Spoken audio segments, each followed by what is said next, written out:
What is up, bookworms and constant readers? Welcome back to the channel.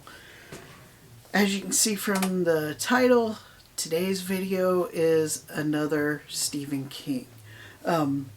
Before I get started, let me apologize for the long delay between this video and my last video.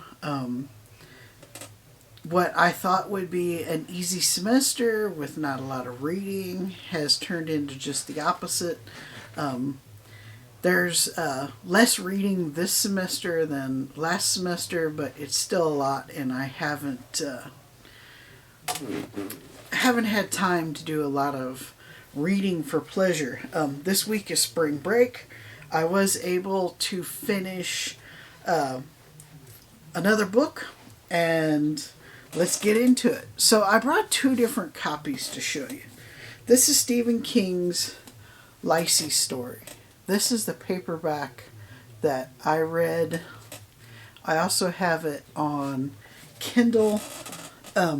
This is the one I recommend you get if you can still find it.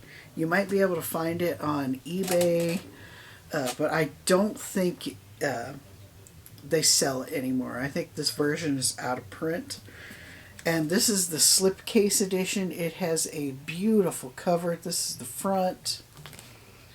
You got the spine. Look at the back. And then take it out of the slipcase for you. Again, you have the front, the spine, the back. It comes with a ribbon bookmark. Very cool. I've only read this version of the book once. Very cool. Very cool cover. Much better than this one. I think this one's kind of ugly and kind of boring. So let's get into it. That was the cover. I love the Slipcase Edition. What is this book about? So the quick and easy story is, this is about a woman named Lycee Landon. Her husband has died, and it's her coping with his death and living without him. That's the simplified version, but there's so much more to this book. And from being in different Stephen King groups, talking to different Stephen King fans and constant readers, this book gets a lot of hate. A lot of people don't like this book. I think this is one of Stephen King's best books. It is so good. Now, I will warn you, if you pick this book up, it is a slow burn. You're going to be, I would say, a little over halfway through the book before things start coming together and the story starts making sense and picking up. There's really like 4 stories that are going on in this book, and they're all tied together, they're all related, and it all comes together in the end, and you're just like, wow, this is so good. It's so well written. There's nothing really scary about this book. Terrifying things happen, but in like regular King fashion, it's the things that are real that are scary versus, the monsters under the bed or whatever. So the long version of what this book is about, and I'm not going to spoil it for any of you, because I highly recommend you read this book. It may seem boring, but stick with it. It's well worth it. It is a very slow burn. I can't stress that enough. This is not like any Stephen King book you've ever read before. So the book starts off, and Lycee's husband, Scott, is shot. He's at this groundbreaking ceremony for this library, and he's shot by this assassin, and he would have been killed like right then and there if it wasn't for Lycee basically taking out the guy with the gun. And the whole like mystery of his death unfolds as the story goes along. And so you have Lycee dealing with his death, and it's like modern day. At the same time, you're learning about her husband's childhood and the times they spent together through memories and dreams that Lycee is having. Then there's two other stories going on in the present day that also have to deal with her husband and his death. And one of them is Lycee has sisters, and one of them they think is like mentally unstable. And she has this episode where she goes like totally catatonic. She doesn't respond to anybody, and you find out that her sister and Scott had kind of like this bond that nobody knew about. And all it takes is a phone call from Lycee, and this doctor at this mental hospital is like, I've been expecting your call. I talked to your husband about this. Even though, we tell the public there's no room, we have a room for your sister who's named Amanda. And then the final story going on is there is this crazy person that goes by many names, but Lycee knows him as Dooley. I think his first name was Jim.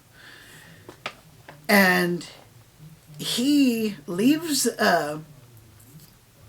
calls Lycee right in the middle of her dealing with her sister in this episode, and this is before Lycee puts her in this hospital.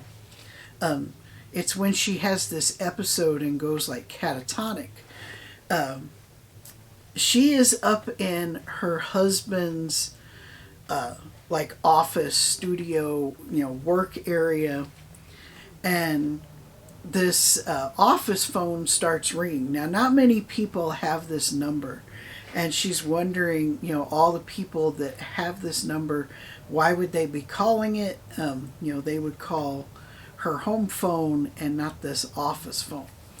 And she picks it up, and this guy tells her that she's going to get into contact with this professor at this university. She's going to hand over these papers of her husband. If she doesn't, he's going to hurt her in ways that she's never imagined. And so she goes and deals with her sister. And when she gets back, this guy is laying in wait for her, and he does some horrible things to her. I'm not going to tell you what. It's very graphic. He inflicts horrible pain on her with a can opener. I'll just leave it at that. Now, one of the things that I have to tell you about is the history of her husband, and you learn this as the story goes along. Her husband's family they kind of have like this curse in their family. Her husband's uncle died of it. His brother died of it. His father died of it. And there's more to all that, but like I said, I'm not going to spoil anything. You just need to know that 3 of these male relatives have died from this.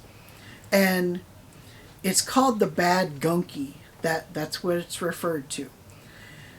And this stems from Bools. Now there's good Bools, and that's Bool. Bools. And good Bools are like, it's kind of like a game between Scott and his brother Paul, who ends up dying of the bad gunky.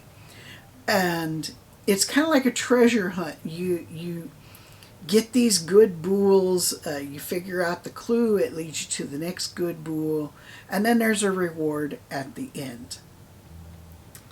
And then there's bad Bools.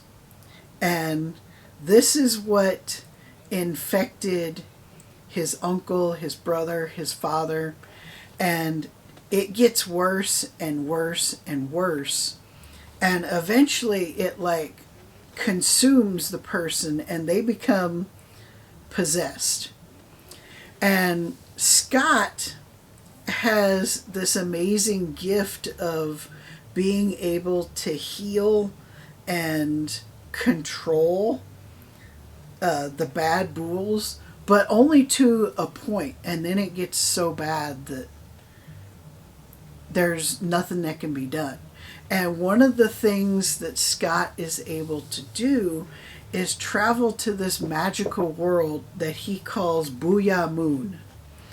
And in Booyah Moon, it's like this beautiful place, and him and his brother always go to this, I think they call it a sweet gum tree.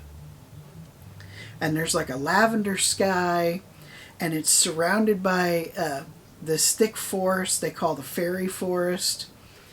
And there's a path that you can take through this forest that leads to this pool of water that has healing properties. And this kind of soothes the bad Bools. And once you go to this place in the real world, you've just vanished. You're just gone, without a trace. And he can go back and forth between these places. And when Paul dies, Scott takes his brother to Booyah Moon, and that's where he's buried under this tree of theirs. And as Lycee is going through Scott's things, she realizes that Scott has laid out like all of these good Bools for her to discover and is leading her somewhere. And they're not all good. This Dooley is considered one of those Bools. And the book slowly unfolds and you learn more and more as you read. But it's very slow paced. It's not a fast paced book. And I think the best thing about this book is how it ends. And you see the ending coming. It's no surprise what Lycee comes up with to deal with this Dooley guy. But after the story you think is finished and done, there's still a good like 40 pages to read, and you're like, okay, what else is there to do? Everything has been settled and dealt with, and you're like, the story's over, but it keeps going. And what King reminds you of, as you're reading, this aftermath of all this stuff is Lycee has went through all this, but she hasn't got a reward yet. The reward is Liseys Story. And you learn what Liseys Story is. And it is horrifying. It is shocking. And it's sad. And a lot of people complain about this book, and I don't understand why. This book is really good. I highly recommend this book. It really has two endings, and the first ending you do see coming, but the second one you don't. And that's what I love about this book. And it also has that Dark Tower-esque feel to it, because they talk about the different worlds that are out there, and it just reminds you of Jake from the Dark Tower, where he tells the gunslinger, go, for there are other worlds than this. It's an amazing story. It is totally worth sitting through. There's numerous times where when I started this book, I'm like, where is this going? What is this about? I want something to happen. And when stuff starts to happen, then the book picks up and things happen and fall in place really quickly. And the ending is so good. There's also a Apple TV Plus series on this book. I haven't watched it. I haven't looked at any of the reviews for it because I want to watch it myself and see how it is. When it comes to Stephen King books versus like movie or TV versions, I really don't put a lot of credence in those, because a lot of times they're vastly different than the source material. But I watch them because you have to think about, when he writes his books, he knows what his audience wants. When you try and turn that material into a movie, now you're trying to reach a wider audience. And so I don't hate his films or his miniseries like most people do. I appreciate them for what they are. Some of his best are The Shawshank Redemption, The Stand, The Green Mile. But I also like some of the ones that they really do stray from that source material, like Christine or Cujo. Another one, Hearts in Atlantis. That's a fantastic movie, but it only uses parts of the book. Apt Pupil, that's another good one. So you have to take those for what they are. They're for a wider audience, and the book is for people like me, people that love Stephen King. But this book, it is totally different than any Stephen King book you've ever read.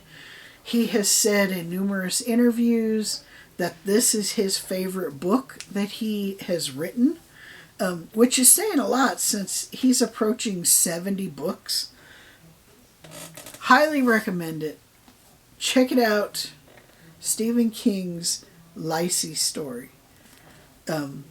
If you've read it, let me know down below in the comments what you thought about it. Did you like it? Did you hate it? If you didn't like it, hey, you didn't like it. Me, I loved it. I thought it was really good. It very satisfying ending. The ending to this was much better than the last Stephen King book I put on the channel, which was Cell. I did not like that ending at all. It ends like there should be another book to follow up. Check out that video. I'll put a link to Cell up above. But definitely Liseys Story by Stephen King. 5 out of 5. Totally love the book. I might do a video on the Apple TV Plus series. I don't know. That's all I've got for you in this video. If you like this video, give it a thumbs up. If you didn't like the video, give it a thumbs down. Be sure to subscribe, hit the bell. Until next time, read more books.